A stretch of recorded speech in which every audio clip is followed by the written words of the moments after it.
lunar landing. There were still a number of systems, including landing radar, that could only be checked out above the lunar surface. In addition, Apollo 8 had detected some strange gravitational fluxes during their 10 orbits. These too would be investigated. The LEM, nicknamed Snoopy, separated from Command Module Charlie Brown. Stafford and Cernan's orders were clear. Follow the flight path down towards the landing site in the Sea of Tranquility. Come within some 50,000 feet of lunar soil. Then release the descent stage and rocket back into orbit. We did everything that needed to be done except the landing itself, which made, I think, life a little bit more comfortable for the Apollo 11 crew, because the big challenge then was from 47,000 feet down to the deck. Hello, Houston, Houston, this is Snoopy. Right, Snoop, go ahead. We is going, we is down among them, Charlie. Roger, I hear you weaving your way up the freeway.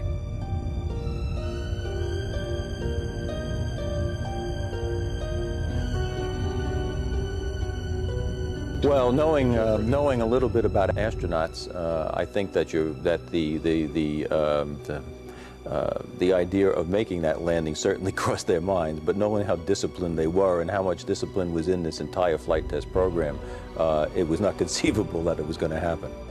When we made 2 passes over the lunar surface on Apollo 10 with the lunar module, separated from a command module several, I don't know, tens or hundreds of miles away, on the second pass, we then simulated what would have to be done on the surface, where you separate the 2 stages, fire the ascent engine, and we're on our way to a rendezvous.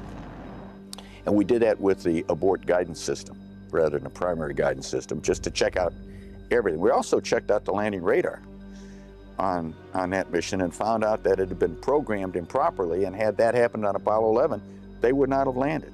So we found out some interesting things on Apollo 10. The landing rehearsal was nearly complete.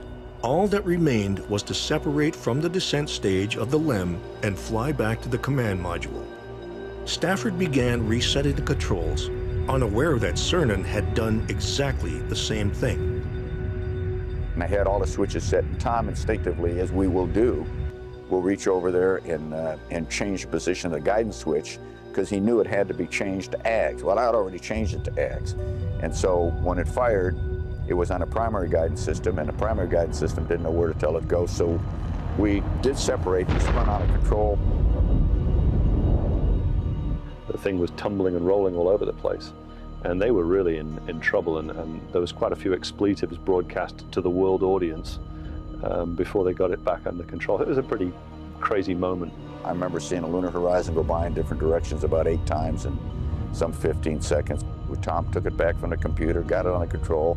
We gave it back to the abort guidance system. We got the burn on time when we rendezvoused, and everything turned out all right.